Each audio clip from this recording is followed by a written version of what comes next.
Olá, pessoal. Meu nome é Thalita, sou professora de embriologia e a nossa aula de hoje é sobre fecundação. A fecundação é um processo no qual duas células haploides, ou seja, o gameta feminino e o gameta masculino, vão se encontrar, se fundir e formar uma nova célula denominada de ovo ou zigoto. Esse ovo zigoto é a primeira célula de um novo indivíduo que está sendo formado a partir de agora. Então, a partir do momento que ocorre a fecundação, o ovo ou zigoto imediatamente ele vai entrar num processo de divisão celular. Através, então, dessas divisões celulares, essa única célula vai originar 2 células, 4 células, 8 células, 16, 32, 64 células e assim por diante. Até que em um determinado momento, além de sofrer divisões mitóticas, esse novo organismo ele vai começar a sofrer um processo de diferenciação celular.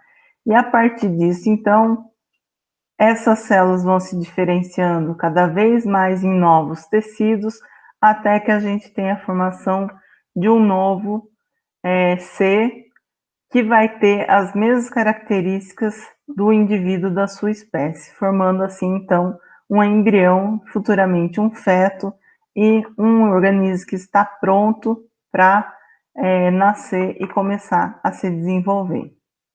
E quando a gente fala de fecundação, a gente tem que pensar onde esse processo vai ocorrer. Se a gente está falando de mamíferos e ser humano, esse processo de fecundação ele vai ocorrer no aparelho reprodutor feminino, tá? Sendo que essa fecundação ela é interna, ou seja, ela está ocorrendo no interior desse organismo feminino. No caso dos mamíferos, a região na qual a fecundação irá ocorrer é na tuba uterina, que conecta o útero ao ovário, né, a gônada feminina, da qual a gente vai ter um ovócito sendo ovulado. Esse ovócito ele vai para a tuba uterina e nessa região aqui da tuba é que pode ocorrer o encontro com o gameta masculino, ocorrendo, portanto, o processo de fecundação. Hoje em dia, nós temos várias técnicas de fertilização in vitro, que pode ser feito, então, fora do corpo da mulher e, posteriormente, esse ovo zigoto já pronto, né, já fecundado, vai ser colocado para começar o seu desenvolvimento no interior do aparelho reprodutor feminino, tá? Mas hoje, especificamente, a gente vai ver como ocorre esse tipo de fecundação, certo? Fecundação interna ocorrendo, então, lá na tuba uterina, no trato reprodutor feminino. Bem, para a gente entender como ocorre o processo de fecundação, nós temos que relembrar como são as estruturas desses gametas.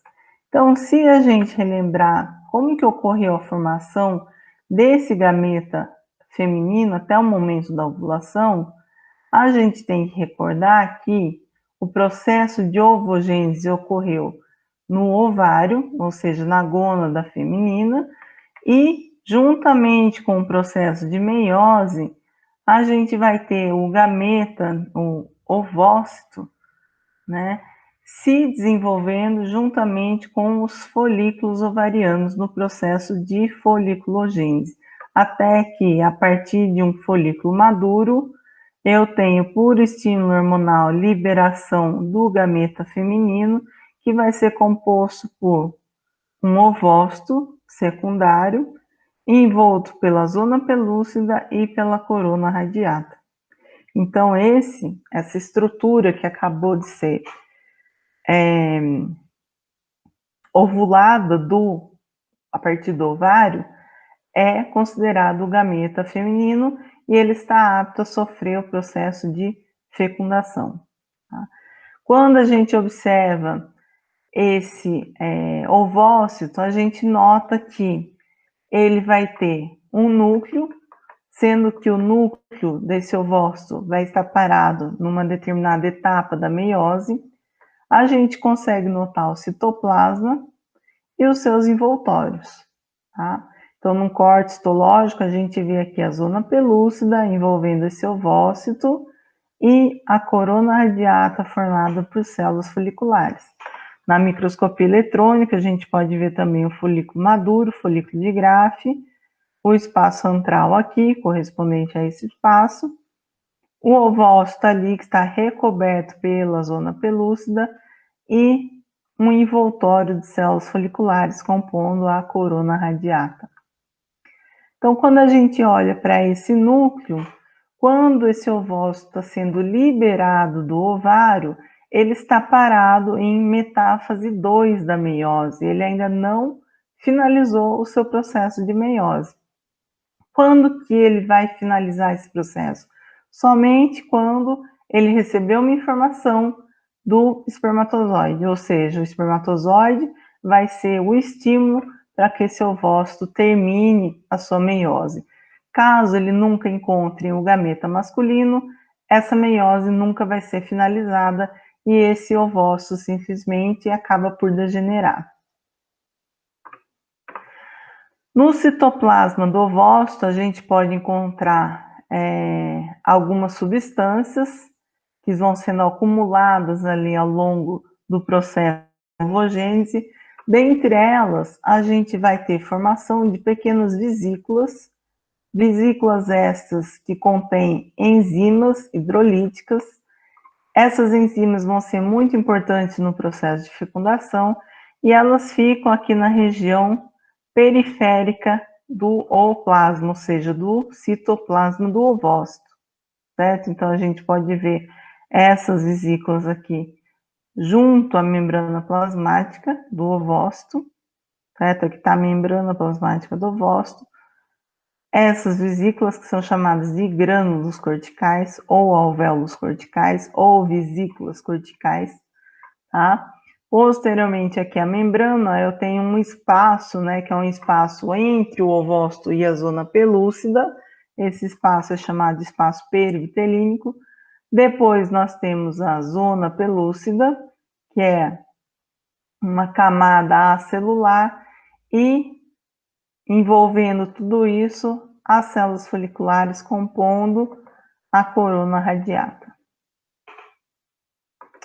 No citoplasma, a gente pode ter também algum acúmulo de substâncias de reserva, por exemplo, proteínas, lipídios. Uma proteína muito conhecida é o vitelo. Entretanto, nos ovócitos dos mamíferos, nós vamos ter muito pouco vitelo sendo acumulado, sendo que no ovócito humano é praticamente nulo, não há acúmulo de vitelo, certo? Então, dependendo da espécie, isso pode variar. No caso dos mamíferos, porque não há necessidade dessa substância de reserva nutritiva para o desenvolvimento do embrião? Porque futuramente esse embrião vai usar o endométrio como um substrato para construir uma placenta, certo? Que vai ser um órgão de comunicação entre o embrião e o organismo materno. Então, através da placenta, o embrião vai conseguir todas as necessidades que ele precisa de nutrientes, oxigênio e tudo mais, o que ele precisar para o seu desenvolvimento. Além disso, no citoplasma, nós vamos encontrar uma grande quantidade de ribossomos e RNAs, por exemplo, RNAs mensageiros, transportador. Para quê? Porque esse citoplasma desse ovócito, ele tem que estar com uma maquinaria pronta para que, caso ocorra fecundação, o futuro embrião possa usar essa maquinaria pré-estabelecida, né, que foi construída ao longo da ovogênese, para o seu próprio desenvolvimento, tá? Então, ao longo do processo de ovogênese, nós vamos tendo acúmulos ali de vários RNAs mensageiros, transportador RNA ribossômico no citoplasma do ovócito. Tá? Além disso, nós podemos encontrar também os determinantes morfogenéticos. O que é isso, determinantes morfogenéticos? São fatores que vão funcionar como fatores de transcrição e vão ser muito importantes para a expressão gênica. Por quê? Se a gente pensar no ovo zigoto, uma única célula, a gente vai ter vários determinantes morfogenéticos presentes nesse citoplasma. Porém, à medida que esse citoplasma vai se dividindo entre as células filhas, né? Então, a cada divisão eu vou dividindo, vou compartimentalizando esse citoplasma, alguns determinantes morfogenéticos vão ficando restritos em determinadas células. Então, por exemplo, numa célula eu posso ter mais um determinado fator morfogenético, enquanto que na outra aqui eu tenho um outro tipo de determinante morfogenético. Isso vai agir sobre a célula, né, como um fator de transcrição, vai influenciar na expressão gênica e com o passar do tempo, as células elas vão se tornando, né, por ação dos determinantes morfogenéticos, que vão ficando cada vez mais específicos dentro de determinadas células, eu vou tendo expressões gênicas diferenciadas, fazendo com que essas células se tornem cada vez mais diferenciadas, até que ela assuma um papel de célula específica daquele tecido em que ela se encontra, tá? E com isso eu vou tendo a diferenciação celular dos mais diferentes tipos de tecidos que a gente vai ter no corpo desse novo organismo, tá? Então, eu tenho células que vão se diferenciar em células musculares, células nervosas, da pele, etc. Tá? Bom, além do ovócito propriamente dito, né, o ovócito secundário parado em metáfase 2 da meiose, nós temos os envoltórios que vão compor esse gameta feminino, tá? Então, eu tenho zona pelúcida e aqui ao redor a corona radiata, composta pelas células foliculares.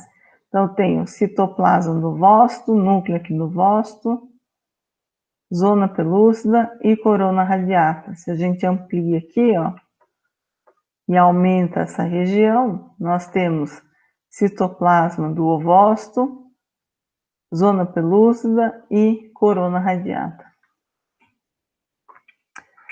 A zona pelúcida, quando a gente observa na microscopia eletrônica de varredura, a gente vê uma estrutura envolvendo o ovócito formado por vários filamentos. Esses filamentos aqui são filamentos de glicoproteína. Tá? Então, a zona pelúcida ela é formada por 4 tipos de glicoproteínas que vão se organizando nesses filamentos. Quais são essas 4 glicoproteínas? ZP1, ZP2, ZP3 e ZP4. Tá? Então, cada uma delas vai formar uma determinada região desse filamento. A ZP2 e a ZP3, elas são monômeros que vão se unindo uns aos outros, construindo dímeros, e esses, por sua vez, vai acabar construindo um longo filamento. Interligando esses filamentos, né, formados por ZP2 e ZP3, nós vamos ter outras glicoproteínas, né, como se fossem glicoproteínas estruturais, interligando esses longos filamentos, que são quem? A ZP1 e a ZP4. Tá? E com isso, a gente tem uma estrutura tridimensional constituída por esses filamentos de glicoproteína. Quando a gente observa com maiores detalhes as EP3 e as EP2, nós podemos observar que elas contêm resíduos de carboidratos. Esses resíduos de carboidratos vão ser muito importantes para o momento da interação entre o gameta feminino e o gameta masculino, o espermatozoide. Tá?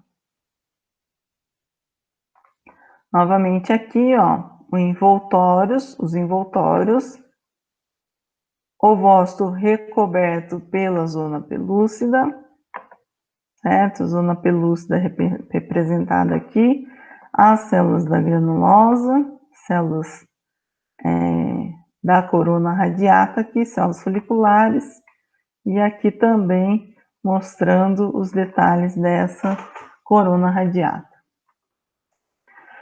Bem, uma vez que a gente lembrou o gameta feminino, vamos ver o que está acontecendo com o gameta masculino, com o espermatozoide, certo? Então, nós temos os espermatozoides sendo formados nos túbulos seminíferos lá no testículo, certo? Uma vez que esses espermatozoides completem o processo de espermatogênese, né, a partir do epitélio germinativo do túbulo seminífero, esses espermatozoides vão para o lúmen do túbulo seminífero e aí eles estão morfologicamente prontos para deixar esse testículo. Porém, saindo aqui do testículo, eles vão ficar armazenados por uns 15 dias, mais ou menos, num epidídimo, sofrendo um outro processo que vai fazer com que esse espermatozoide esteja apto a fecundar. Tá? Então, o espermatozoide, ele é formado por uma cabeça, sendo que na cabeça a gente vai encontrar um núcleo altamente compactado, envolto por uma vesícula em forma de capuz, chamada de acrosoma. Nós temos também uma peça intermediária, na qual a gente pode encontrar uma bateria de mitocôndrias e um longo flagelo, que vai ser muito importante para impulsionar essa célula a se movimentar. Então, no final do processo de espermatogênese, nós temos o processo de espermiogênese, na qual a espermátide arredondada, ela vai passar por um processo de transformação, diferenciação, adquirindo o formato morfológico do espermatozoide, tá? Com todas as suas características que tornam essa célula aerodinâmica para conseguir se locomover pelo trato reprodutor feminino e alcançar o gameta feminino. Bom, na cabeça, então, do espermatozoide, a gente pode observar o núcleo. Esse núcleo, ele é altamente compactado. Por quê? Porque o núcleo, ele está, o material genético das células está sempre associado com proteínas estonas, que permite, então, o empacotamento desses cromossomos, né, ao redor dessas proteínas, tá? Formando estruturas chamadas de solenoides. Tá? Isso acontece em todas as células. Porém, no espermatozoide, ao longo do seu processo de compactação, para ele ficar com a região da cabeça com um núcleo altamente compactado, em um determinado momento da espermiogênese, essas proteínas estonas aqui vão ser trocadas por outras proteínas muito semelhantes, chamadas protaminas. Porém, as protaminas, elas permitem um empacotamento dessa cromatina de forma muito mais eficiente, formando estruturas em anéis. E com isso, então, a gente consegue compactar esse núcleo de uma forma muito mais eficiente, permitindo uma maior aerodinâmica dessa célula. Tá?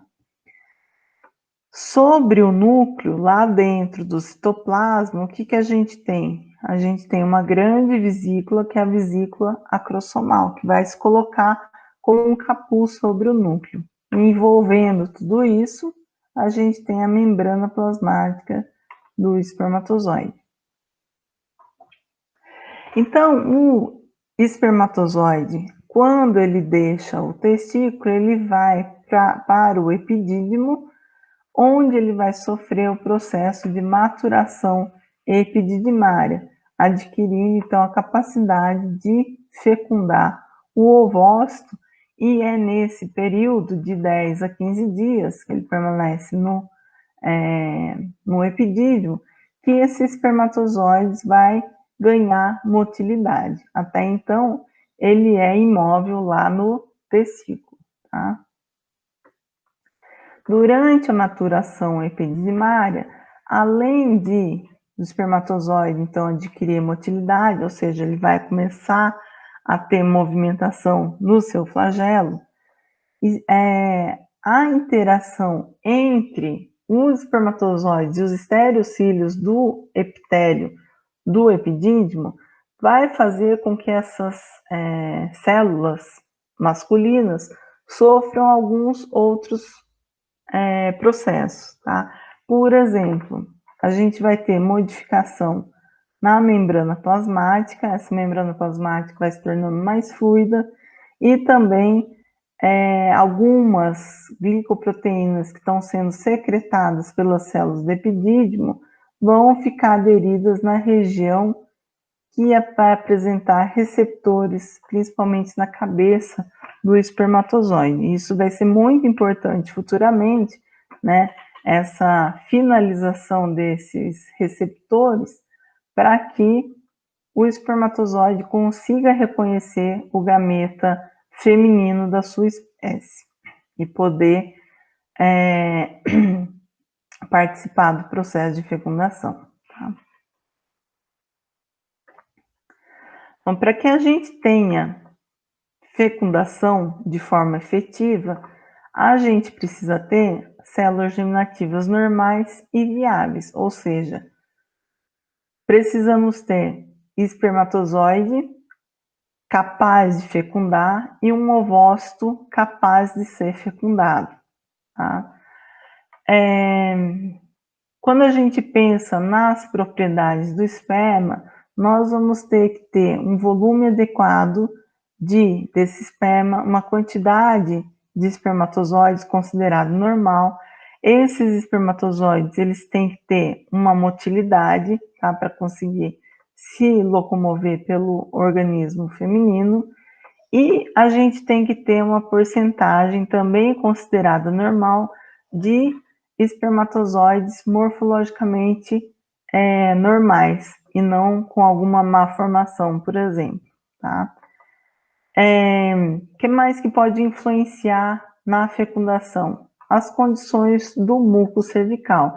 Então, dependendo da fase uterina em que a mulher se encontra, né, que vai ser um reflexo do momento da sua ovulação por questões hormonais, a gente pode ter uma facilitação da passagem dos espermatozoides ou não, de acordo com esse muco cervical, tá? O que mais que a gente precisa?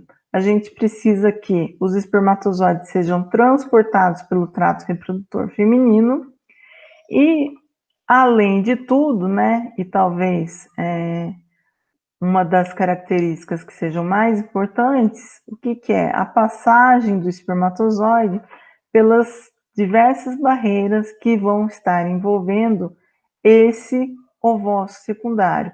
Ou seja, não basta a gente ter todas essas condições ideais, tá? Quando o espermatozoide chegar ao encontro do gameta feminino, ele ainda vai ter que passar por diversas barreiras para efetivamente conseguir encontrar um ovócito secundário propriamente dito e ocorrer o processo de fecundação. Bem, então, quando ocorre a ovulação, nós vamos ter o ovócito secundário sendo liberado do ovário, certo? Esse ovócito, gameta feminino, ele vai ser capturado pela tuba uterina. A tuba uterina ela vai ter uma movimentação sobre o ovário, capturando esse ovócito que está sendo eliminado, certo? E aí ele vai ser encaminhado para a tuba uterina em direção ao útero, tá? Se ocorrer fecundação, normalmente essa fecundação ocorre no terço superior aqui da tuba uterina, chamada de ampola, tá? Então, o que está sendo liberado ali no momento dessa ovulação? O ovócito secundário, com o seu núcleo parado em metáfase 2 da meiose. Esse ovócito está envolto pela zona pelúcida e, envolvendo tudo isso, nós temos as células foliculares compondo a corona radiata. Bem, então, para que os gametas possam se encontrar, né, uma vez que essa fecundação é interna e ela vai ocorrer no interior do trato reprodutor feminino, o que tem que acontecer? Vai ter que ocorrer um momento de cópula, certo? Ou de uma relação sexual.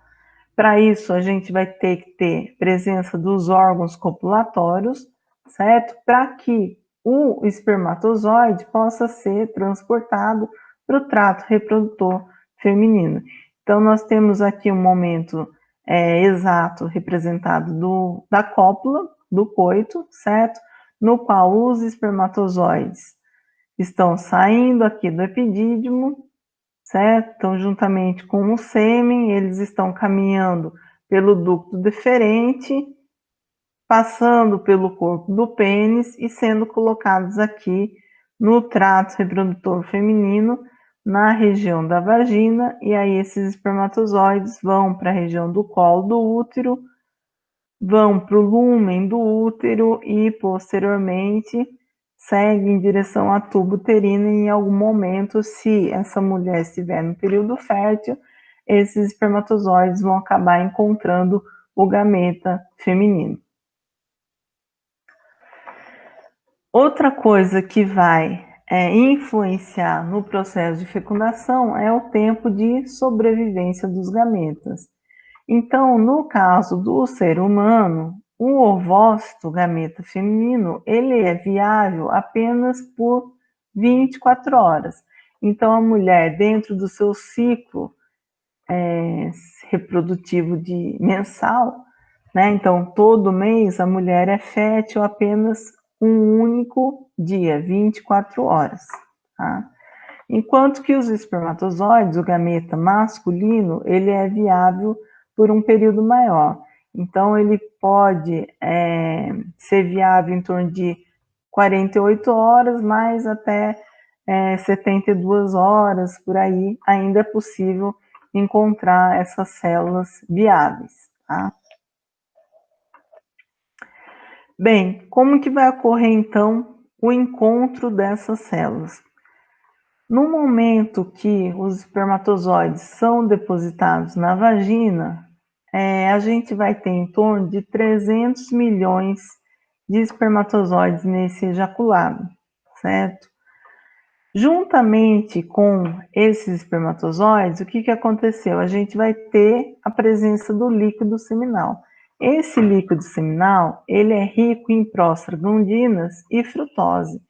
Essas substâncias, elas vão auxiliar na elevação momentânea do pH vaginal, porque o pH vaginal é um pH naturalmente ácido. Porém, os espermatozoides, eles têm uma certa dificuldade em sobreviver em pHs muito ácidos.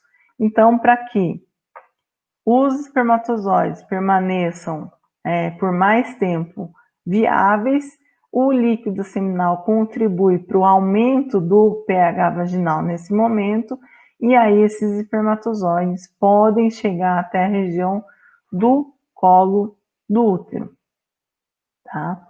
Entretanto, esses espermatozoides, eles ainda têm que vencer algumas barreiras até chegar na tubo-uterina.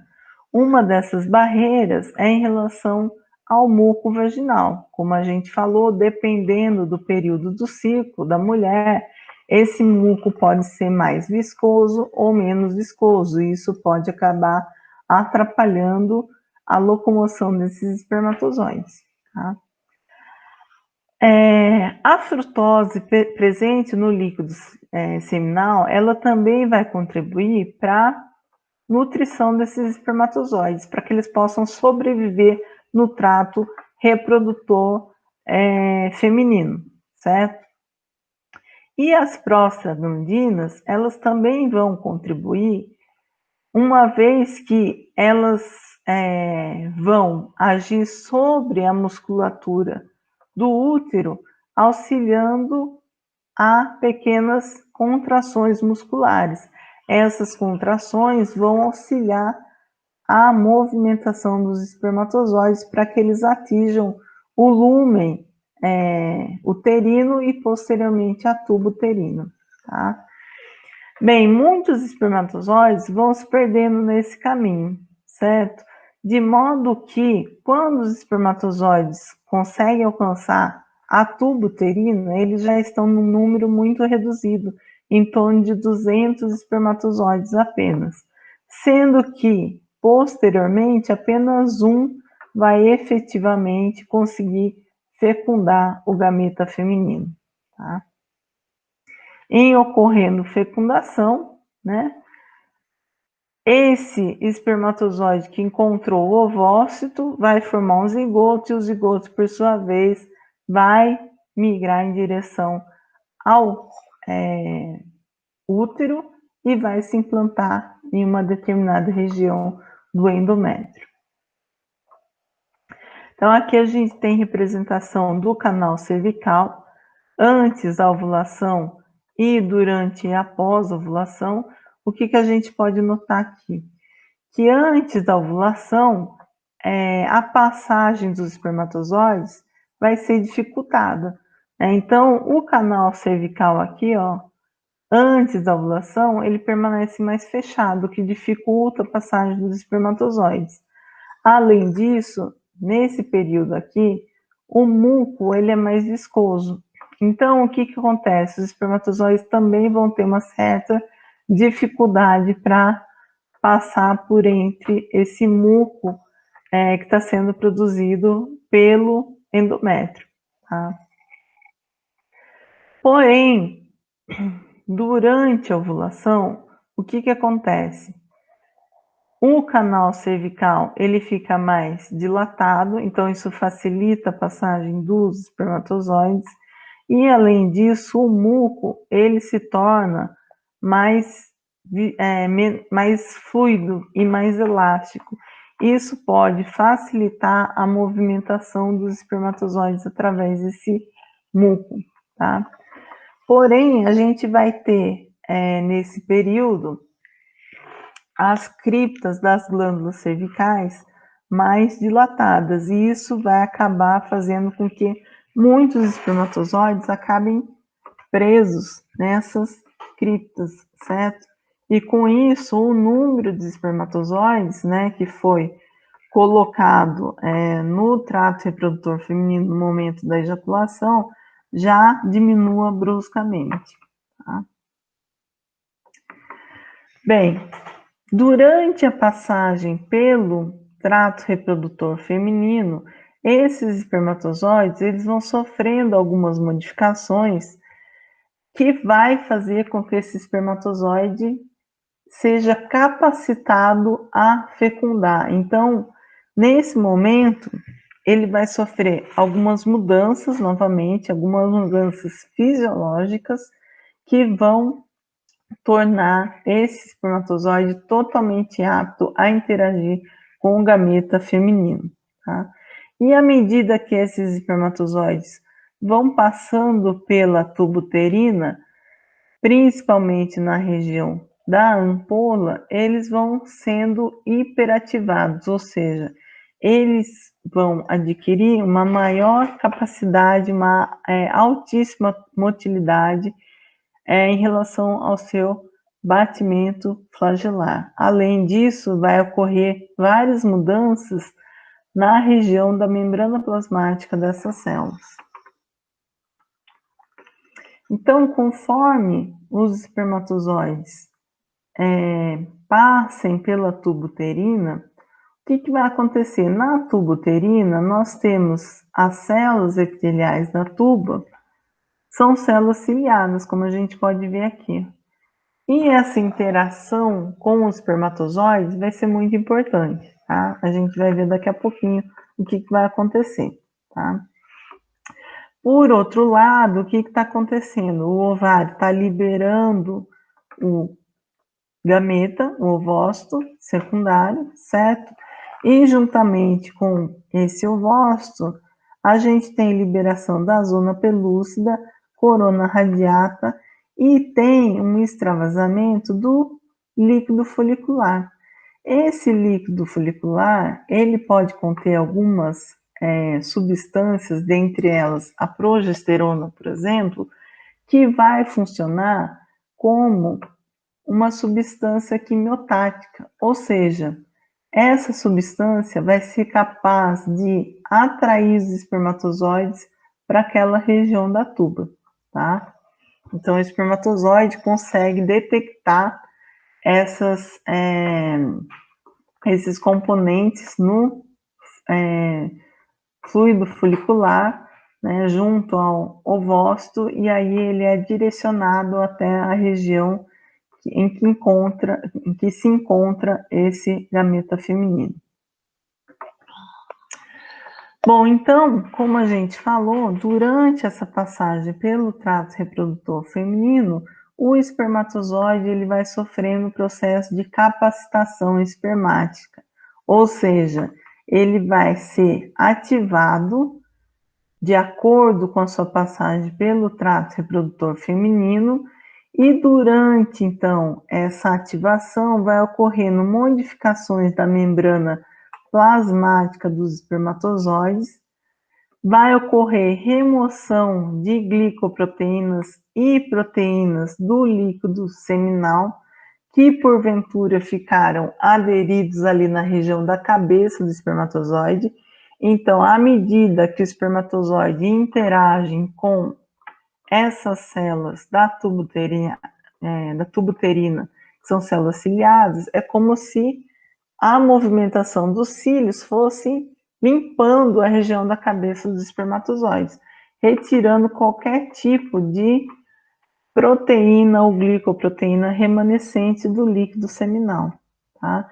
Isso vai ser muito importante porque isso vai expor os receptores na região da cabeça do espermatozoide, para que esse receptor consiga reconhecer uma estrutura ali no gameta feminino e ocorra interação entre esses dois gametas, tá?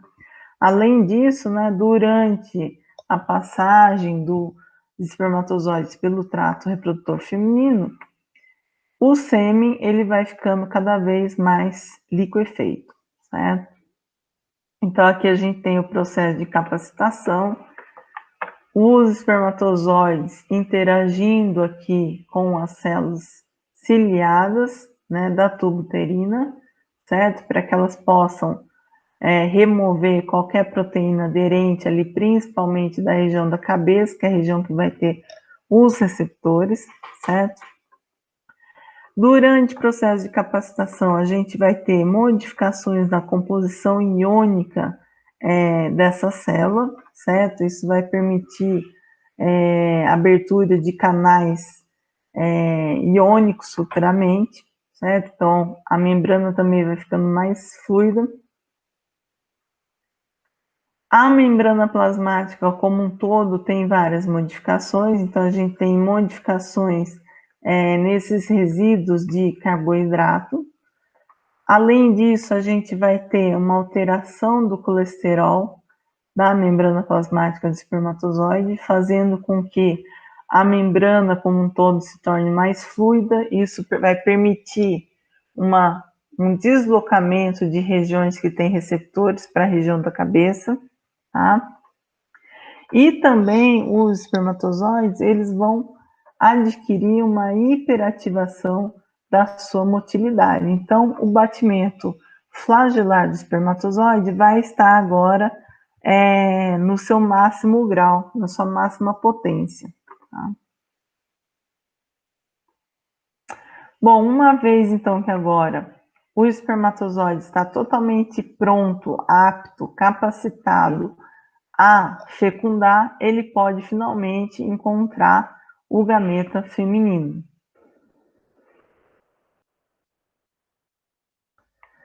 Bom, então o que vai acontecer quando o espermatozoide de fato encontrar o gameta feminino? A primeira coisa que ele vai encontrar é uma camada de células foliculares, ou seja, a corona radiata.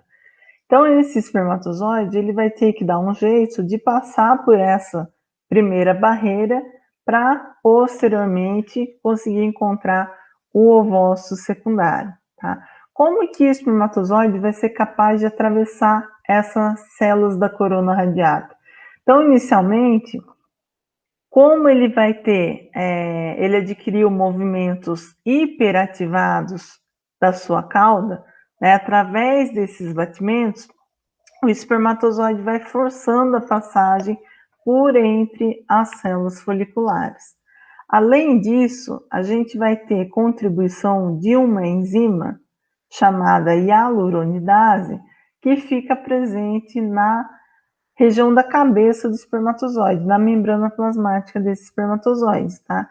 E essa enzima hialuronidase, ela vai agir como se fosse uma tesourinha ali, que vai cortando a matriz extracelular entre uma célula folicular e outra, tá? Então, entre uma célula folicular e outra, eu tenho, por exemplo, uma matriz ali de ácido hialurônico, essa enzima vai quebrando, né, esse ácido hialurônico da matriz extracelular entre as células, e isso vai permitindo a passagem dos espermatozoides por entre as células. Como que ele atravessa? Através do batimento flagelar. Por isso ele tem que estar com um batimento hiperativado nesse momento. Tá? Então a gente vê aqui ó, o processo de liberação do gameta feminino, certo? Os espermatozoides estavam vindo e encontraram o gameta feminino, ocorre a fecundação, e aí esse zigoto vai caminhar pela tuba uterina até chegar lá na luz do útero, certo? Então aqui a gente pode ver, ó, esse momento ocorrendo ali na tuba uterina, na região da ampola, o ovócito envolto pelas células foliculares e muitos espermatozoides aqui ao redor, certo? Então a gente está aqui, ó, células foliculares formando a corona radiata e o ovócito está lá dentro, parado ainda em metáfase 2, certo? Se eu pudesse olhar aqui nessa região da corona radiata, é isso que a gente observa, as células foliculares, e entre elas, atravessando aqui, a gente tem vários espermatozoides adentrando entre as células foliculares, tá? Então, é como se ele empurrasse as células foliculares ali através dos seus batimentos flagelares.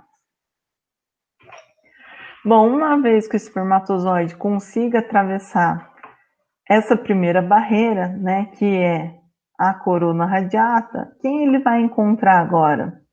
Então, vamos supor, ele atravessou aqui, ó, conseguiu passar pela corona radiata. Quem que ele vai encontrar? A zona pelúcida. Então, agora ele vai ter que passar pela zona pelúcida para poder encontrar a membrana plasmática do ovócito. Tá?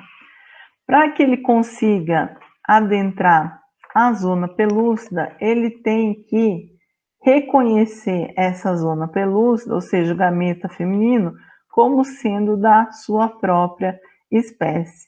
Tá? Então, a zona pelúcida ela tem um papel muito importante no reconhecimento espécie específica dos gametas, ou seja, somente o espermatozoide de determinada espécie consegue reconhecer e fecundar o ovócito da sua mesma espécie, tá?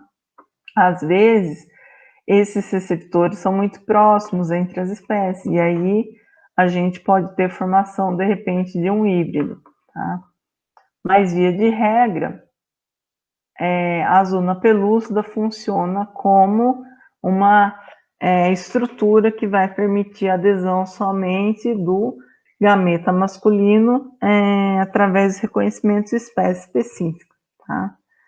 Então, os gametas masculino e feminino, eles vão se reconhecer através de receptores complementares presentes na membrana plasmática do espermatozoide e na zona pelúcida. Em que região da zona pelúcida? Na glicoproteína ZP3, certo? Que vai ser a responsável pela primeira ligação do espermatozoide ao gameta feminino, tá? Então, olha lá, células foliculares aqui, ovócito circundado pela zona pelúcida e os espermatozoides chegando ali para adentrar a zona pelúcida, tá? O que vai acontecer? O espermatozoide ele vai precisar se ligar e reconhecer esse gameta feminino. Então, essa ligação à zona pelúcida, a ZP3, inicialmente, é chamada de ligação primária. Os espermatozoides chegaram aqui, ó, na zona pelúcida, eles têm que fazer o reconhecimento dessa estrutura, eles vão reconhecer a estrutura, então, através da glicoproteína ZP3, que está representada aqui em roxo, tá? Na ZP3, o que a gente viu que tinha lá? Tinha aqueles resíduos de carboidrato. Então, o espermatozoide, ele apresenta receptores na região da cabeça que vão conseguir reconhecer esses diferentes resíduos de carboidrato presentes na ZP3. E aí ele estabelece uma ligação primária entre o gameta masculino e o gameta feminino. Essa ligação primária vai desencadear uma reação muito importante dentro do espermatozoide. Então, o que acontece? Ó, eu tenho aqui, ó, gameta feminino e espermatozoide encostando aqui no gameta feminino, aonde? Na zona pelúcida, tá? Essa região está representada gameta feminino e aqui o interior do espermatozoide. Olha o que acontece. Aqui a gente tem, ó, a zona pelúcida, tá? ZP3 com seus resíduos de carboidrato. Aqui a gente tem a membrana plasmática do espermatozoide, certo? E aqui o citoplasma do espermatozoide. Então, ó, proteínas transmembrana da membrana plasmática do espermatozoide, que são os receptores, conseguem reconhecer essas regiões, os resíduos de carboidrato da ZP3, certo? E essa ligação aqui vai desencadear uma reação dentro do citoplasma do espermatozoide, certo? Vai ativar uma determinada proteína, que a gente não vai entrar em detalhes agora, mas é uma proteína chamada de proteína G, e por uma série de reações em cascata, isso vai desencadear liberação de cálcio no meio intracitoplasmático. Da onde está vindo esse cálcio? Tá? Ele pode vir, por exemplo, do retículo endoplasmático presente no citoplasma dos espermatozoides, certo? Fazendo com que aumente no interior do citoplasma do espermatozoide. Quando a gente tem uma alta concentração de cálcio dentro de uma célula, a gente pode ter o desencadeamento de um processo de exocitose. O que é exocitose? É quando eu tenho vesículas no interior da célula e essas vesículas vão sofrer o processo de exocitose, ou seja, elas vão liberar para fora da célula. Ou seja, tem uma vesícula aqui, aumentou o cálcio, ela vai encostar na membrana plasmática, vai se fundir e vai liberar todo o seu conteúdo para o meio externo, tá? Qual é a vesícula que a gente tem no citoplasma do espermatozoide? A vesícula acrossomal, ou seja, uma vesícula gigantesca que está cheia de enzimas proteolíticas, tá? Ou seja, esse aumento de cálcio causado pela interação do receptor à zona pelúcida ZP3 do gameta feminino vai desencadear um aumento de cálcio intracitoplasmático e, por sua vez, vai fazer com que ocorra um processo de exocitose da vesícula acrossomal. Esse processo é conhecido como reação acrossômica, tá? Então, aqui a gente está vendo em detalhes, ó, a ligação do receptor com a zona pelúcida desencadeia uma série de reações no interior do espermatozoide, com abertura de canais de cálcio no retículo endoplasmático do espermatozoide, libera cálcio aqui para o meio e isso vai promover uma reação chamada de reação acrossômica, certo? Novamente aqui a gente tem, ó, receptor ligado a ZP3, desencadeia uma cascata de reação que acaba por aumentar a concentração de cálcio no meio intracelular, né? Estou falando do espermatozoide, que por sua vez induz o processo de exocitose de quem? Do acrossomo, tá? Se o acrossomo é uma vesícula cheia de enzimas hidrolíticas, essas enzimas elas vão acabar sendo liberadas para o meio externo, tá? Porém, onde que o espermatozoide está? Ele está ligado, vou voltar aqui, ó. Onde ele está ligado? Ele está ligado na zona pelúcida. Ou seja, quando o espermatozoide liberar o acrossomo, essas enzimas vão cair sobre a zona pelúcida, tá? E aí a gente vai ver o que vai acontecer com isso. Bom, então a reação acrossômica é uma sequência de eventos que vai ocorrer quando o espermatozoide fizer contato com a zona pelúcida através da ZP3, certo? Essa interação receptor do espermatozoide em ZP3 vai levar a alterações estruturais no espermatozoide, fazendo com que ocorra um processo de exocitose, ou seja, vai ocorrer fusão da membrana plasmática do espermatozoide e da membrana externa do acrossomo, tá? Por quê? Porque é uma vesícula muito grande, então ela vai encostando em várias regiões ali da membrana plasmática do espermatozoide e isso vai fazendo com que as enzimas proteolíticas sejam mandadas para o exterior da célula, tá? Então, olha aqui o que acontece novamente, ó. O espermatozoide com os receptores da ZP3 aqui na região externa da membrana plasmática, ainda não ocorreu perda do acrossomo, certo? A interação receptor e ZP3 promove o processo de exocitose, ou seja, perda do acrossomo, até que toda essa grande vesícula seja perdida, certo? E aí, quem passa a ser a membrana plasmática do espermatozoide é a membrana interna do acrossomo agora, certo? Então, olha o que vai acontecendo, ó. A membrana plasmática do espermatozoide vai se fusionando com a membrana externa do acrossomo, certo?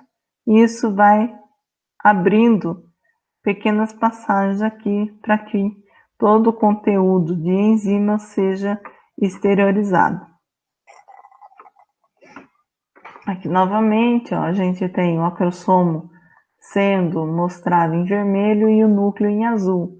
À medida que ocorre a reação acrossômica, né, todo o acrossomo vai sendo perdido e as enzimas acrossômicas vão sendo liberadas, de modo que a membrana plasmática do espermatozoide, que estava aqui inicialmente, ó, agora ela foi perdida. Quem passa a ser essa membrana plasmática é a parte de baixo do acrossomo, é a membrana interna, tá? Então ela se torna contínua aqui ao restante da membrana plasmática do espermatozoide, tá? Então é isso que acontece, ó. Exteriorização do conteúdo por conta da liberação dessa grande vesícula, que é a vesícula acrossômica, tá? E aí a gente tem aqui, ó, a membrana plasmática agora do espermatozoide, é agora o que seria antes a membrana interna do acrossomo, tá? Bom, o que tem dentro desse acrossomo? Tem vários tipos de enzimas, certo? Cada uma vai exercer papel sobre um substrato, mas nós temos duas importantes enzimas, que uma delas é a hialuronidase, que a gente já falou, né?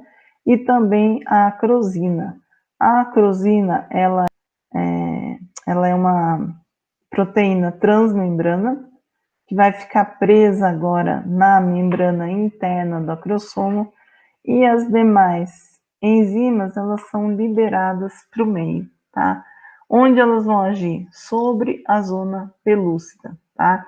Então, por exemplo, a hialuronidase vai agir sobre o quê?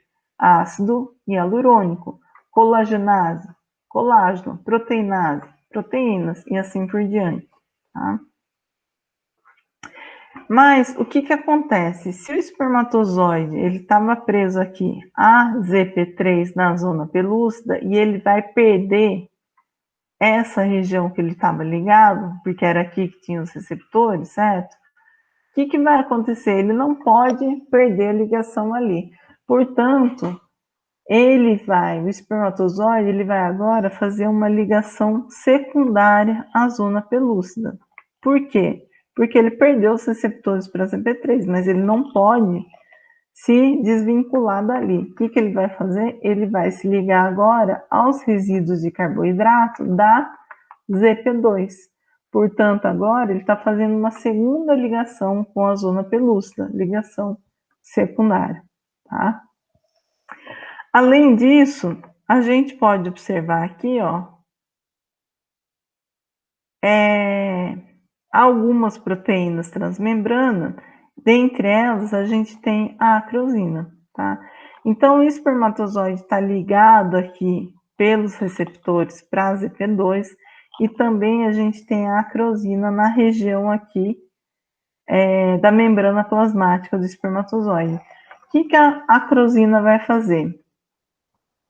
Ela vai funcionar também como se fosse uma tesourinha ali. Então, todo o conteúdo enzimático foi jogado sobre a zona pelúcida, certo? Clivando proteínas, colágeno e todos os componentes que essas enzimas aqui, todos os substratos que essas enzimas podem agir.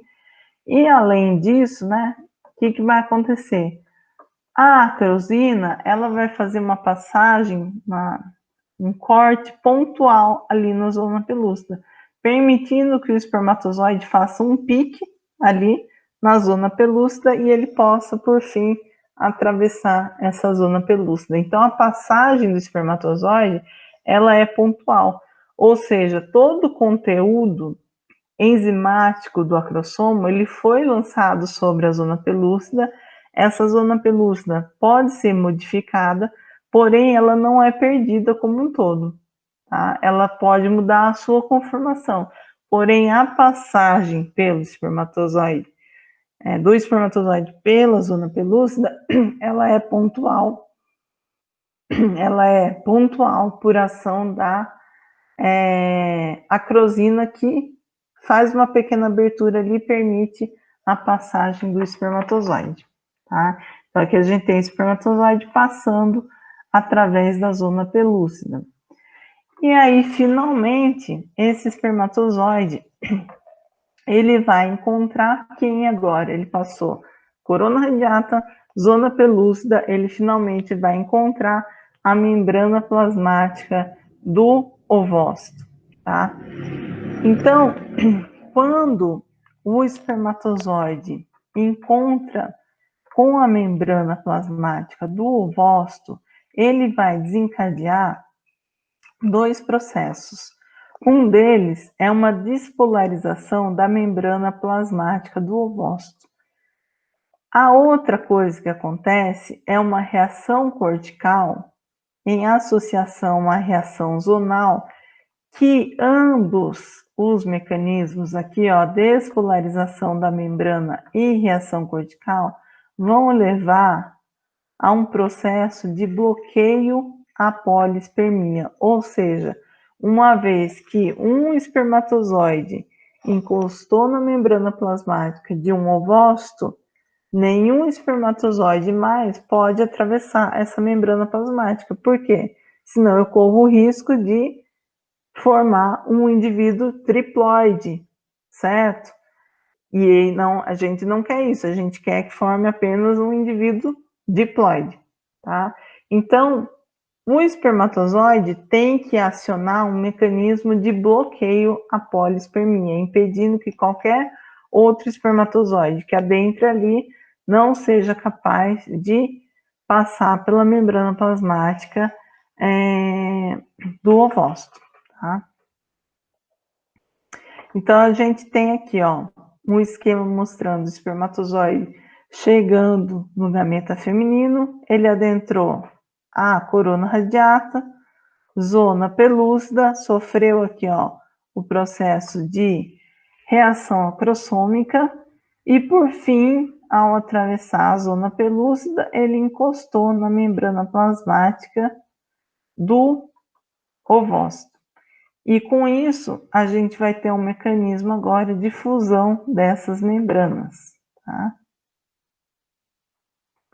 Novamente aqui, ó, o espermatozoide chegando junto ao gameta feminino, encostou na zona pelúcida, ocorre liberação da vesícula acrossomal pelo processo de reação acrossômica, o espermatozoide atravessa pela zona pelúcida e ele vai cair onde? Ele fica ali no espacinho entre a membrana plasmática do ovócito e a zona pelúcida, que é o quê? É o espaço perivitelínico. No espaço perivitelínico aqui, ó, ele vai se colocar de lado, certo? Ó, colocou de lado ali. E os receptores da região da cabeça, ó, né? Lembra que a membrana plasmática estava mais fluida, certo? Houve até mudanças do colesterol ali para permitir uma maior fluidez da membrana. Esses receptores aqui, eles migram aqui para a região lateral da cabeça do espermatozoide, certo? E aí, essas proteínas da cabeça ali do espermatozoide, que estão funcionando como receptores, podem interagir com a membrana plasmática do ovócito, permitindo então a fusão entre as membranas. Tá? Como que ocorre essa fusão? O espermatozoide, ele tem algumas proteínas transmembranas chamadas de fertilina. E são essas fertilinas que vão funcionar como receptores, tá? Para o reconhecimento de uma proteína na membrana plasmática do ovócito, que é chamado de integrina. Então, a fertilina, ela tem regiões glicosiladas que vão interagir com a integrina, tá? E aí, isso vai desencadear um mecanismo na membrana plasmática que vai permitir a fusão dessas duas membranas, tá? São proteínas chamadas de proteínas fusogênicas, que permitem, então, o reconhecimento entre as membranas e a fusão entre elas, tá? Aqui a gente tem um espermatozoide interagindo aqui com a membrana plasmática do ovócito, tá? Então, olha aqui o que acontece, ó. Cabeça do espermatozoide, tem a fertilina interagindo aqui com a integrina. Ocorrendo essa interação, ocorre fusão das membranas, tá? Membrana de quem? Membrana plasmática do espermatozoide com membrana plasmática do ovócito, tá? Porém, essa interação entre a integrina e a fertilina também vai causar uma reação, só que agora uma reação intracitoplasmática do ovócito, tá? Então, o que que acontece? Ó, eu tenho aqui o espermatozoide e aqui o citosol do ovócito. Acontece exatamente o que aconteceu com o espermatozoide. A gente tem a ativação da proteína G, certo? Por interação dos receptores aqui, integrina e fertilina. Essa interação do receptor vai desencadear uma reação em cascata no interior do citosol do ovócito, fazendo com que lá no retículo endoplasmático do ovócito abra canais de cálcio. Esse cálcio vai vir para o citosol aumentando a sua concentração.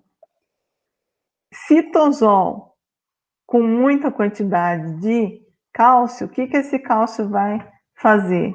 Vai promover o processo de exocitose. Exocitose onde? Onde que a gente está? A gente está no citoplasma do ovócito. Qual vesícula que tem ali que pode sofrer exocitose? Os grânulos corticais, tá? Aquelas vesículas que estavam todas na região periférica do ovócito, que foi formada ao longo da ovogênese que a gente viu lá no comecinho, né, na estrutura do gameta feminino, tá? Esse processo, a gente vai ver, vai desencadear o processo de bloqueio à polispermia. Então, vamos ver como que isso tudo vai acontecer, tá? Então, o bloqueio à polispermia, como a gente falou, ele vai ser desencadeado pela fusão entre as membranas plasmáticas do espermatozoide e do ovócito, tá? Quando o espermatozoide encostar na membrana plasmática do ovócito, ele vai desencadear dois bloqueios contra a polispermia, um bloqueio rápido e um bloqueio lento.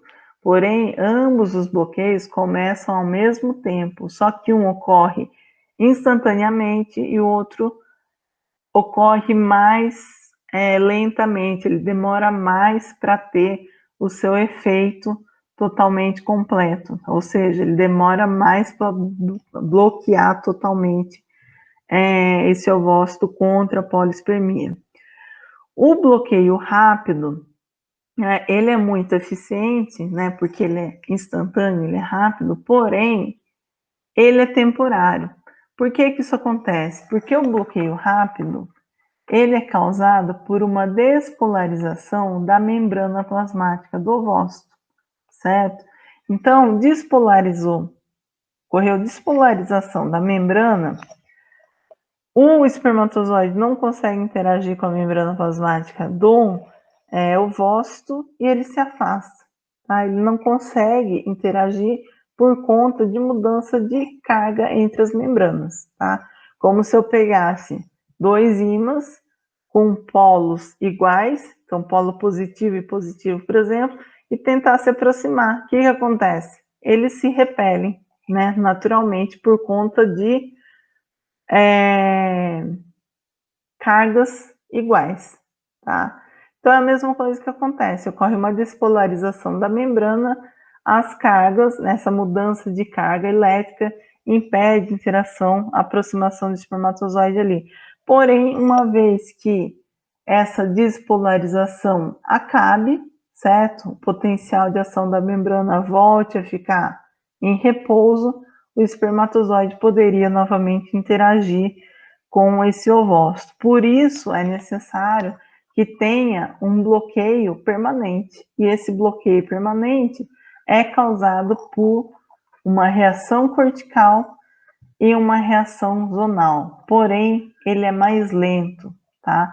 Por isso que ocorre esse bloqueio rápido, certo? Para agir logo, impedir qualquer coisa ali.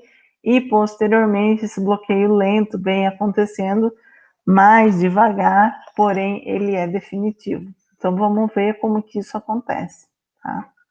Então, ó, no bloqueio rápido, a gente vai ter despolarização da membrana do ovócito, certo? A gente pode ver aqui o espermatozoide chegando ali, né, sobre a membrana do ovócito e invertendo a sua carga elétrica, tá?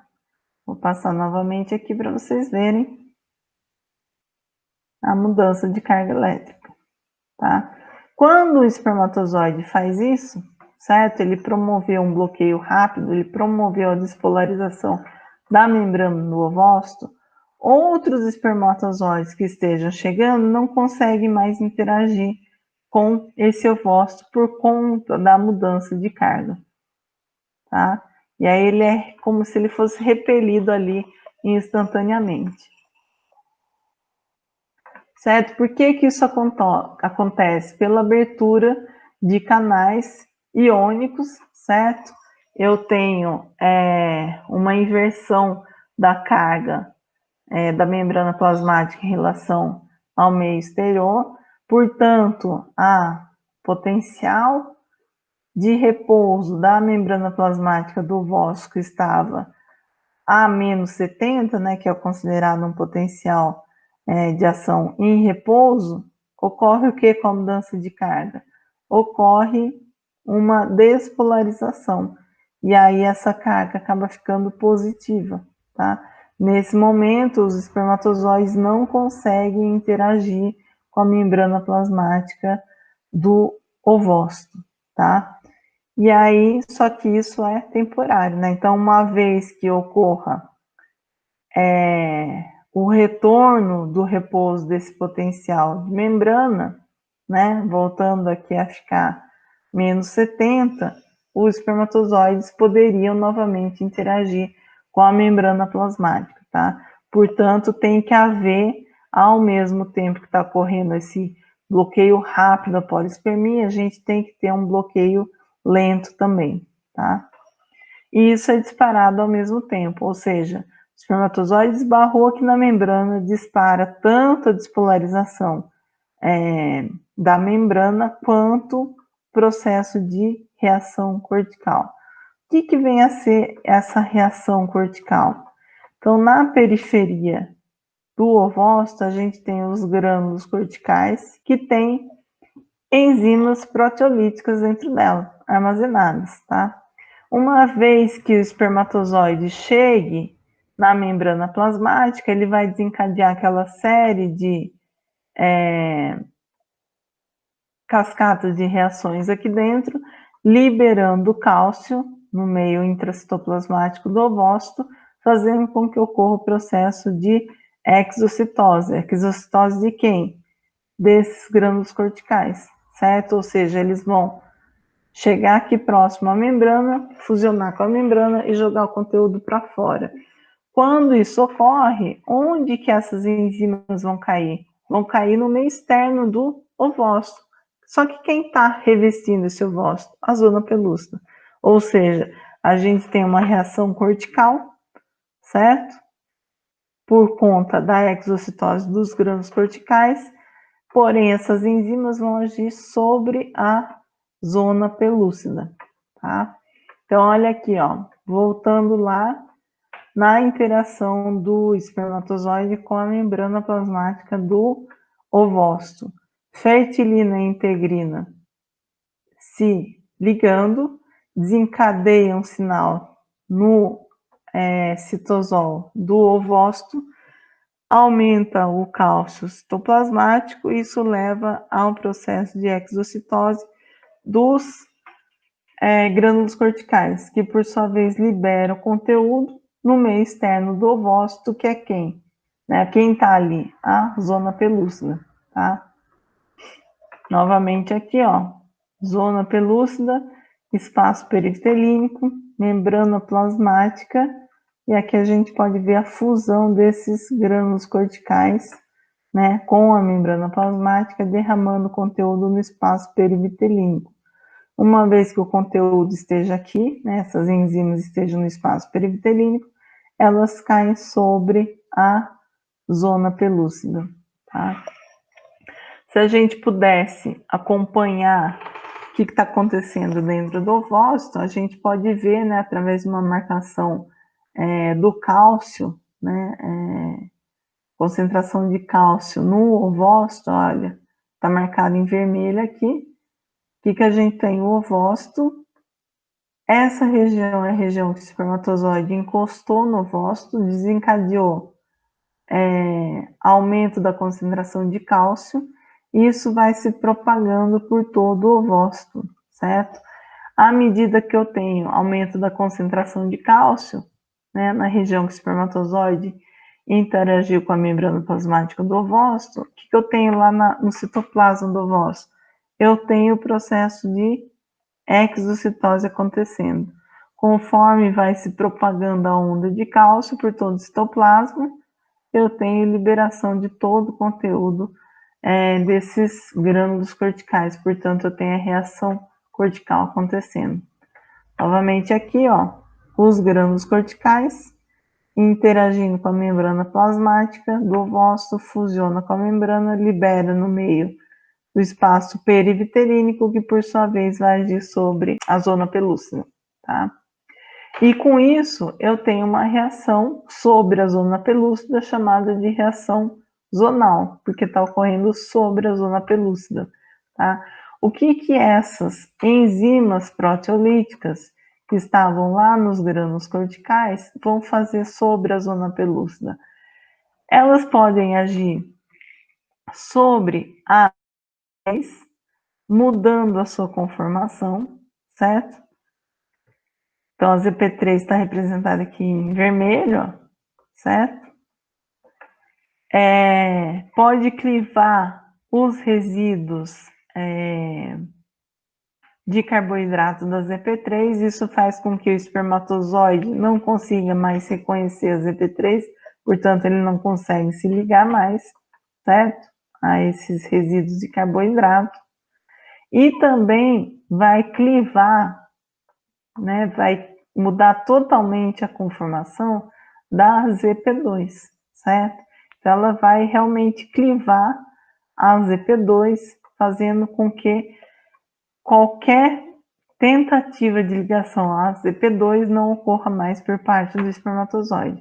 Então, uma vez que o espermatozoide, né, o primeiro espermatozoide a encostar no ovócito, desencadeou essa reação cortical e a reação zonal, a zona pelúcida ela é totalmente modificada, fazendo com que os espermatozoides não consigam mais se ligar nem a ZP3, nem a ZP2 mais. E com isso, eu não tenho mais ligação desses espermatozoides com a zona pelúcida, tá?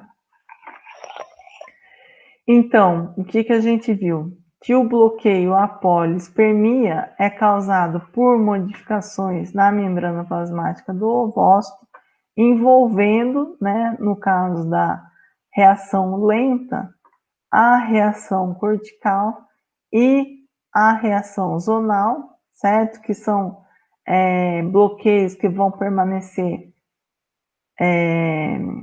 de forma definitiva, ou seja, não tem como reverter isso, e além disso, a gente vai ter uma despolarização da membrana plasmática do ovócito, que causa um bloqueio temporário à polispermia, tá? Então, aqui a gente pode ver o espermatozoide adentrando a zona pelúcida, caindo no espaço perivitelínico, interagindo com a membrana plasmática e desencadeando o processo de exocitose, reação cortical, reação zonal. E aí, qualquer espermatozoide que ainda tente se ligar ao ovócito é bloqueado, não consegue mais interagir com o gameta feminino, tá? Bom, uma vez que o espermatozoide desencadeou a reação cortical e a reação zonal, né? Então ele causou um bloqueio à polispermia, impedindo que qualquer outro espermatozoide consiga adentrar ali no citoplasma do ovócito. Ele finalmente, né, sua membrana vai se fusionar com a membrana plasmática do ovócito e todo o conteúdo do espermatozoide vai para o citoplasma do ovócito, tá? Então a gente tem o núcleo aqui, a peça intermediária e o flagelo, tá? As mitocôndrias da região da peça intermediária vão todas se degenerar, portanto, o indivíduo, né, que vai ser formado aqui, ele vai apresentar origem mitocondrial oriunda somente da mãe, porque as mitocôndrias de origem paterna todas foram degeneradas, certo? O mesmo vai ocorrer com o flagelo aqui, tá? Então, uma vez que o processo esteja concluído, né, o material genético aqui do espermatozoide, ele é colocado no interior do citoplasma do ovócito e aí isso vai desencadear um outro processo. Por quê? Porque, se a gente lembrar, esse ovócito ele ainda está parado em metáfase 2 da meiose, certo? E isso tem que ser finalizado para que o núcleo haploide do ovócito interaja agora com o núcleo do espermatozoide, tá? Então, nesse processo final, o que a gente tem após a interação do espermatozoide com o ovócito, né, secundário? A gente vai ter um estímulo do espermatozoide para que finalize a meiose do ovócito secundário e ele libere o segundo corpúsculo polar, tá? Porque ainda falta finalizar a meiose, ainda falta a separação de duas células, né? Formação dos pronúcleos feminino e masculino, fusão das membranas desses pronúcleos para formar um único núcleo e formar o zigoto propriamente dito, e posteriormente inicie as primeiras divisões mitóticas desse novo organismo, né, que acabou de se formar através do processo de fecundação. Tá? Então vamos ver como que vai ocorrer a fusão efetiva desses gametas. Bem, se a gente retornar ali, o que está acontecendo? Ó? Espermatozoide interagiu com a membrana plasmática do ovócito, desencadeou um processo que liberou cálcio no citoplasma e isso tudo causou uma ativação desse ovócito, tá? Além disso, a gente tem outros fatores que vão auxiliar também na ativação do ovócito, por exemplo, a abertura de canais iônicos, fazendo com que o hidrogênio saia do ovócito e entre sódio, e essa troca de sódio e hidrogênio faz com que aumente o pH intracelular. Isso tudo vai auxiliar na ativação dessa célula feminina, tá? Para quê? Para que ocorra o término da meiose.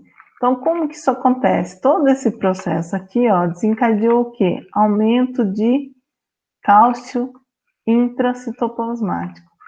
Um aumento de cálcio dentro do ovócito vai fazer com que algumas proteínas dependentes de cálcio sejam ativadas, por exemplo, proteínas quinases e algumas proteases, tá?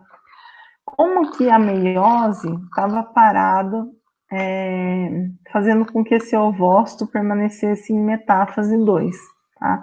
Então, a gente tem controlando todas essas fases da divisão, certo?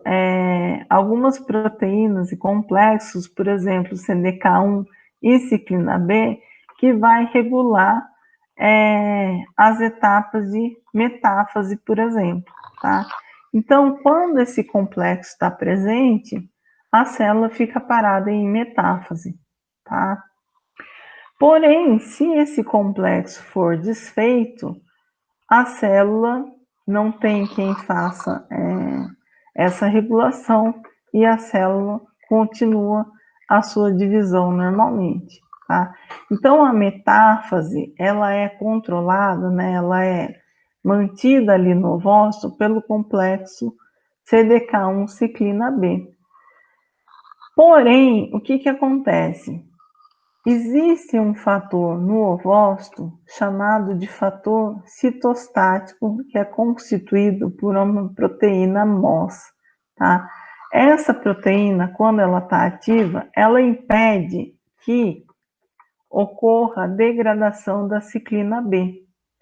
Porém, quando a gente tem cálcio dentro da célula, a gente vai ter ativação de proteínas quinases e proteases, certo? Que vão agir degradando esse fator citostático.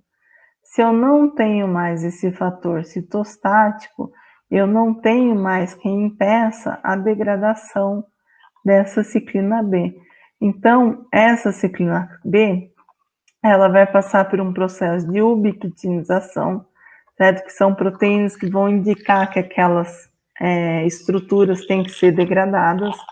E aí, com isso, a proteína quinase causa degradação da ciclina B.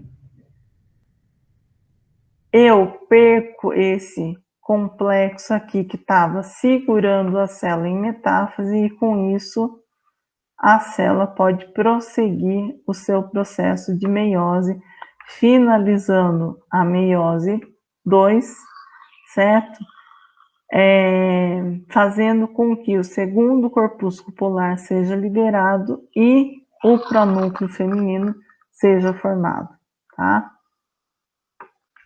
Então, ó, eu tenho o pronúcleo feminino aqui formado, liberou o segundo corpúsculo polar, o espermatozoide está lá dentro, os outros não conseguiram acessar o ovócito, e aí vai ter uma interação entre esses pronúcleos.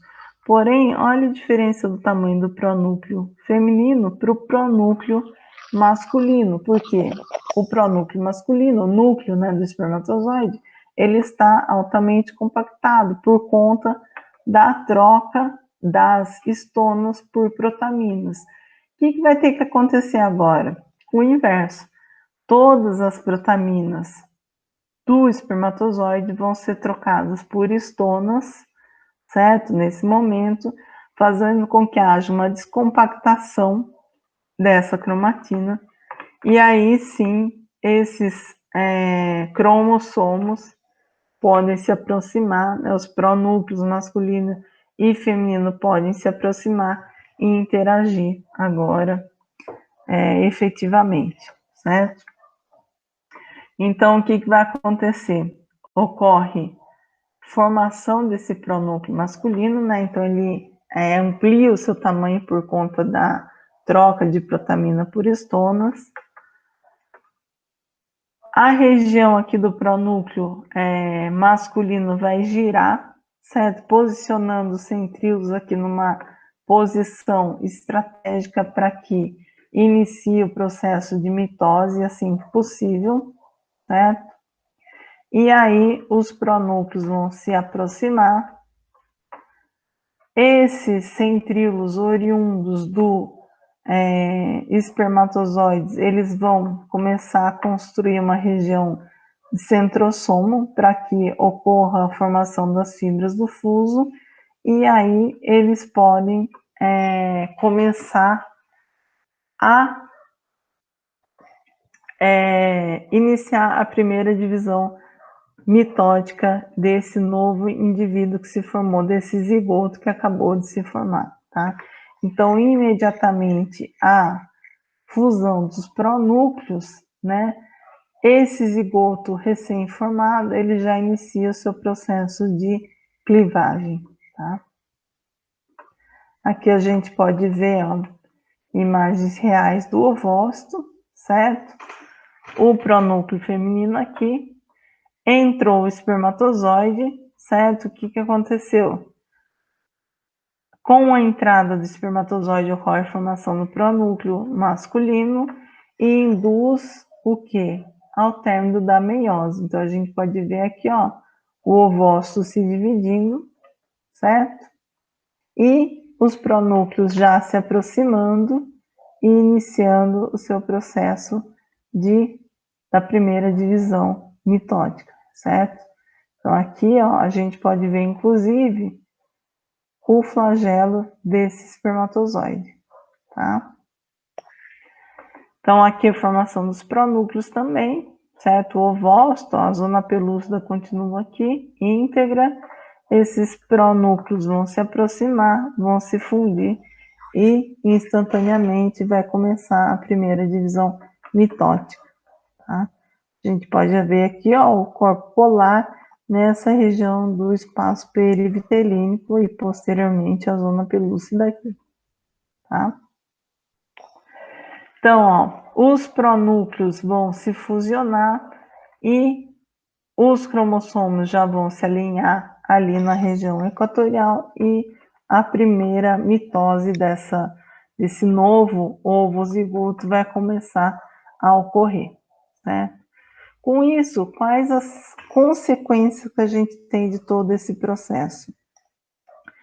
Restabelecimento da diploidia, ou seja, eu tinha duas células haploides que se uniram formando uma célula diploide, que é o ovo zigoto, e com isso eu tenho reconstituição do número cromossômico característico da espécie, tá? Então, a gente tem aqui, ó, início, então, da primeira divisão mitótica, tá? Uma vez que os espermatozoides, né, e ovócitos sofreram lá no começo o processo de crossing over, e aí a gente teve formação de gametas com uma grande quantidade de variabilidade de material genético oriundo da mãe e do pai. Quando esses gametas se encontram, né, o que a gente tem é que há um aumento da combinação genética, certo? Por conta do encontro dos gametas masculinos e femininos. Isso, então, vai aumentando a variabilidade genética, tá? Ao mesmo tempo que ocorre esse aumento da variabilidade genética, o que a gente tem? Determinação do sexo cromossômico. Ou seja, se eu tenho um espermatozoide que contém um cromossomo sexual X, ao encontrar o ovócito que também tem um cromossomo X, nós temos formação do indivíduo feminino, tá? Por outro lado, se esse espermatozoide contiver um cromossomo Y, ao se associar ao ovócito X, nós vamos ter um indivíduo XY, portanto, um indivíduo do sexo masculino, tá? Ao mesmo tempo que o espermatozoide desencadeia o término da meiose, ele vai ativar o metabolismo desse ovo para que o processo de clivagem tenha início, tá? E com isso, a clivagem, ou seja, a segmentação desse ovo ou zigoto vai se iniciar, certo? Então, vou ter formação de 2 células, 4 células, 8, 16, 32, 64, até formar uma estrutura com muitas e muitas células. Essas células vão começar, em determinado momento, a se diferenciar e começar a construir os diversos tecidos do organismo nesse novo indivíduo que está se formando, certo? E, consequentemente, com o passar do desenvolvimento, nós vamos ter a formação de um embrião característico daquela espécie e desenvolvimento de um novo ser ao longo do processo embrionário, tá? Então, nas próximas aulas, a gente vai ver como que ocorre esse processo de clivagem e começar a estudar o processo embrionário propriamente dito.